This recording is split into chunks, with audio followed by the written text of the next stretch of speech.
Hello, I'm Brigantia Blackbird of the Blackbird Grimoire. Welcome back to the daily forecast for Friday, April 5th, 2024. Happy Venus's Day.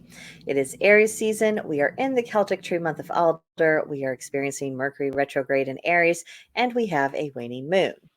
Now, today's astrology, we have the sun in Aries, cardinal fire, representing courage. Our moon begins the day void of course. It's traveling in between signs. Then at 6:13 a.m. Central Time, it will enter the fourth quarter Pisces, immutable water representing psychicness. Mercury is retrograding in Aries, a cardinal fire sign, representing fiery tempers. Venus is in Aries, cardinal fire sign, representing impulsiveness. Mars is in Pisces, mutable water, representing curiosity. Jupiter is in Taurus, fixed earth, representing practicality. Saturn is in Pisces, mutable water, representing nostalgia. Uranus is in Taurus, a fixed earth sign, representing renovation. Neptune is in Pisces, mutable water, representing imagination. And Pluto is in Aquarius, fixed air, representing reformation. And of course, our mantra, our watchwords for the Mercury retrograde are rethink, revise, redo. Moon is a waning crescent, so think rest, reflect, and purge. It's a Pisces moon, so do meditate, do cleanse, do retreat.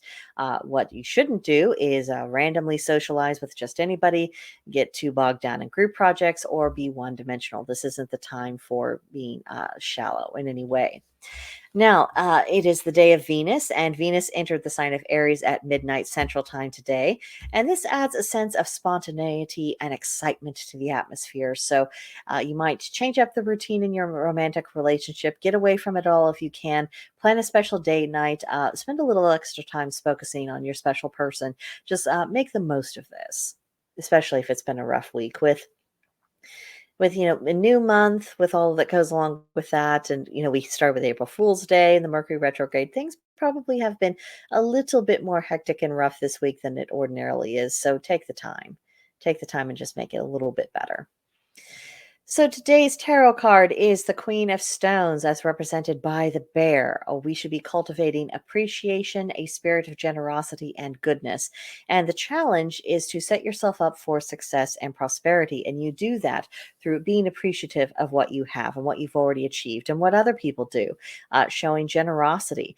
Generosity as regards to perhaps taking a more charitable view of people's behavior, especially during this time of retrograde where, probably everyone's manners leave a little something to desire at the moment, but also generosity towards being willing to be giving to people who are worthwhile, accepting it in your term if they are being generous to you, and actually cultivating the quality of goodness. What does it mean to be a good person? What does it mean to put something out in the world that isn't just more poison and bile? When you do all of these things, that is laying the groundwork for success in all of your endeavors and for having increased abundance going forward. Our triad for today reads 3 things unseemly for a person: to think themselves wise, to think another foolish, and to think their appearance what they desire. So, if you are going around the world imagining yourself to be wise, that can blind you to your own personal faults, the gaps in your knowledge, the gaps in your experience. There's a difference in being wise and flattering yourself that you already are. There's a reason why in witchcraft I frequently talk about this is the pursuit of wisdom. You don't just declare yourself a witch or a wizard and then poof, automatically you're wise. That's just not how it works. You are trying to gain that and pursue that. And while that is very necessary for practitioners of the craft, it's also an admirable pursuit for pagans in general. Go looking for wisdom, try to apply it, and you'll be better off. Don't worry so much about whether or not you could call yourself wise or whether or not people perceive you as such. Worry about the wisdom itself. And then when it comes to foolishness, worrying about to the foolishness of others to an excessive degree, that can become an excuse for minding everybody's business except for yours. And you're not tidying up your affairs. You're not actually taking care of your business. You're not dealing with the things you should deal with. But boy, you're ready for a harsh word and criticism and judgment and condemnation for other people who are also failing. It's the doorway to hypocrisy. You need to get your house in order before worrying about other people. You really do. And then with appearances, image, sometimes even reputation, these things seldom have much in common with the actual reality of things. So, being too consumed with image and how you come across to others, you know, it's much more important to be sincere, even if it is creating, perhaps not the best impression. If it's at least real, you're at least on the pathway towards possibly improving things, or at least people know where they stand with you and vice versa. But when you're projecting a false image, when you're when you're tolerating people in your circle who project that false image, it's just not going to lead to a bad outcome. And that's really what the triad is counseling us about today. Yeah. Okay, the slide actually cooperated. Moving along, our magical intention for today is prophecy. The color is purple, the plant is the lilac, the animal is the snake. And yes, purple snakes are a thing. They're called lavenders, and some of them are very pretty, as far as snakes go.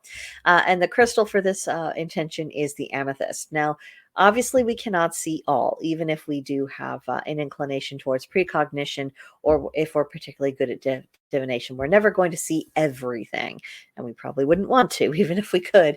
But we can use our abilities to get a general idea about what is to come, and we can use that knowledge mostly to prepare, to say, oh, well, this is on the horizon, so maybe I should shore up some of my personal defenses about, whatever it happens to be.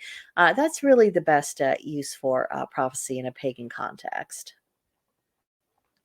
Now, for our daily practices, offer to the god Agma for guidance. And in case you're unaware, Agma is the originator of the Agam and the Celtic pantheon. Spoil your spouse.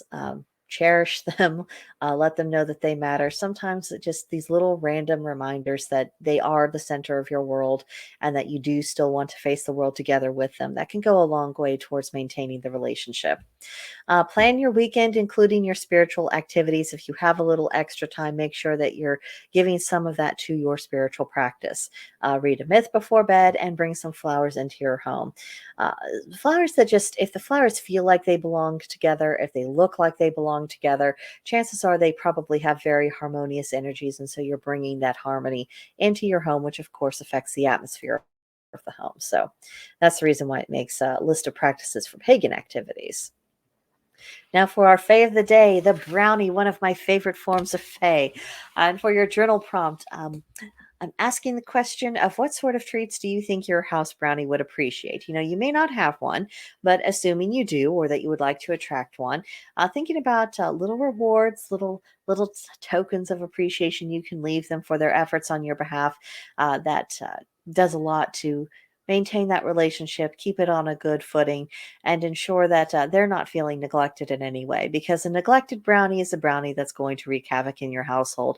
And I'm just saying that maybe during Mercury retrograde, this isn't the time to get lazy about your relationships with any form of fae, but particularly a house brownie. Just make of that what you will.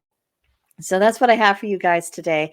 Come back tomorrow for the next edition of the Daily Forecast. Leave your thoughts about this one in the comments section, or email me at brigantiablackbird@protonmail.com, and I'd be happy to chat with you there. But that will do it for today, and I will see you guys next time. Bye-bye.